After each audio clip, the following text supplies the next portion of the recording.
नमस्कार, मैं हूं आपके साथ इश्तियाक अहमद और आप देख रहे हैं आर्य न्यूज। स्वागत है आपका अपना उत्तर प्रदेश में। रुक करेंगे उत्तर प्रदेश की तमाम खबरों की तरफ। उत्तर प्रदेश के विधानसभा चुनाव में आरोप प्रत्यारोप का दौर जारी है और कांग्रेस महासचिव प्रियंका गांधी ने शनिवार को बीएसपी प्रमुख मायावती की चुप्पी पर हैरानी जताई थी और अब इसी को लेकर मायावती ने कांग्रेस महासचिव पर निशाना साधा है। और मायावती ने कहा कि उत्तर प्रदेश चुनाव में कांग्रेस की हालत इतनी खस्ता है कि उसके मुख्यमंत्री पद के दावेदार ने कुछ घंटे में ही अपना स्टैंड बदल लिया और उन्होंने लोगों ने और वहीं कांग्रेस को वोट देकर अपना वोट खराब ना करने की भी मायावती ने अपील की है। और बसपा सुप्रीमो मायावती ने प्रियंका गांधी पर हमला करने के लिए ट्विटर का सहारा लिया। उन्होंने रविवार को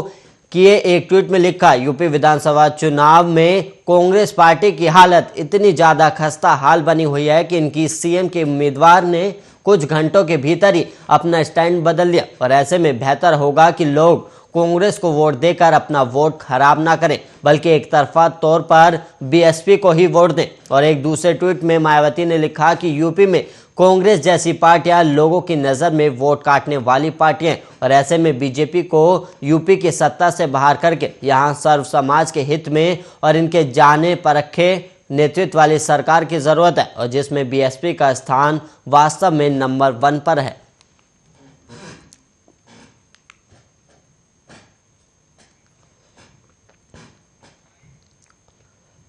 गणतंत्र दिवस पर यूपी सरकार ने बड़ा फैसला लिया और सरकार अच्छे आचरण वाले उम्रदराज और गंभीर बीमारियों से पीड़ित 100 कैदियों को रिहा करेगी और 7 साल की उम्र पार कर चुके 16 साल की सजा पूरी करने वाले और गंभीर बीमारी वाले इसके पात्र होंगे। और शासन ने जेल मुख्यालय द्वारा भेजे गए पात्र कैदियों की फाइलें पर की और वहीं अब शासन अगली बैठक में चयनित पात्र कैदियों की सूची राज्यपाल को भेजेगा और कैदियों के रिहाई पर अंतिम फैसला राज्यपाल लेंगी। हालांकि राज्य में विधानसभा चुनाव को लेकर लागू आचार चुनाव संहिता के मद्देनजर शासन चुनाव आयोग से भी अनुमति लेने पर विचार कर रहा है और ये कैदी लखनऊ की आदर्श जेल, नारीबंदी निकेतन के अलावा वाराणसी, बरेली, आगरा, फतेहपुर और नैनी सेंट्रल जेल के साथ ही जिला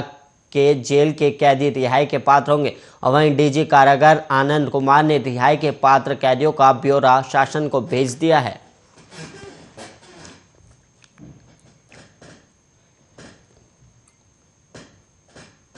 यूपी चुनाव को लेकर समाजवादी पार्टी ने अपनी कमर कस ली और अब पूरे दमखम के साथ चुनावी प्रचार में उतरे और इसी को लेकर सपा ने पहले चरण के लिए अपने 30 स्टार प्रचारकों की लिस्ट जारी कर दी और इस लिस्ट में सपा संरक्षक मुलायम सिंह यादव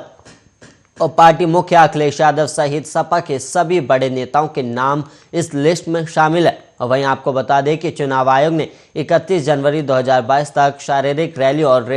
रोड शो पर प्रतिबंध लगाया और वहीं पॉलिटिकल पार्टियां केवल ऑनलाइन माध्यम से ही लोगों को संबोधित कर सकते हैं और ऐसे में सपा ने स्टार प्रचारकों की लिस्ट जारी करके यूपी चुनाव में प्रचार को गति देने का काम कर दिया है। और यूपी चुनाव में मशहूर अभिनेत्री राज्यसभा सांसद जया बच्चन भी अखिलेश यादव के लिए वोट मांगती नजर आएंगी और जया बच्चन के अलावा पूर्व सांसद डिंपल यादव, प्रदेश अध्यक्ष नरेश उत्तम, नेता प्रतिपक्ष राम गोविंद चौधरी, राष्ट्रीय सचिव रमेश प्रजापति के अलावा फ्रंटल संगठनों के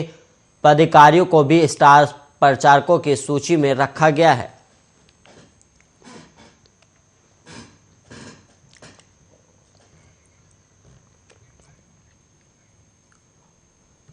समाजवादी पार्टी से बीजेपी में शामिल हुई मुलायम सिंह यादव की छोटी बहू अपर्णा यादव ने बड़ा बयान दिया और अपर्णा यादव ने कहा कि बीजेपी में राष्ट्रवाद की बात होती है जो मुझे बहुत प्रभावित करती है और इसके साथ ही उन्होंने कई सवालों के जवाब भी दिए। अपर्णा यादव ने लखनऊ कैंट से समाजवादी पार्टी से टिकट ना मिलने के सवाल पर कहा कि सपा में टिकट मिलने से मुझे कोई रोक सकता था क्या। और वहीं बीजेपी में जाने से रोकने वाले सवाल पर बोली कि हर व्यक्ति अपने हिसाब से सोचने और निर्णय लेने के लिए स्वतंत्र है। और उन्होंने अपने ससुर मुलायम सिंह यादव को लेकर कहा कि उन्होंने मुझे बेहतर आशीर्वाद दिया है और ये पूछे जाने पर कि क्या उन्हें परिवार की याद नहीं आती, इस पर उन्होंने कहा कि क्यों याद नहीं आएगी और वहीं अपर्णा यादव ने कहा कि इस डोर टू डोर अभियान के तहत मैं लोगों से बीजेपी को वोट करने की अपील करती हूं और बीजेपी सरकार में मां बहन सभी सुरक्षित महसूस करते हैं और मैं लोगों से अपील करना चाहती हूं कि एक बार फिर से बीजेपी सरकार बनाइए और 2022 में केसरिया लहराइए।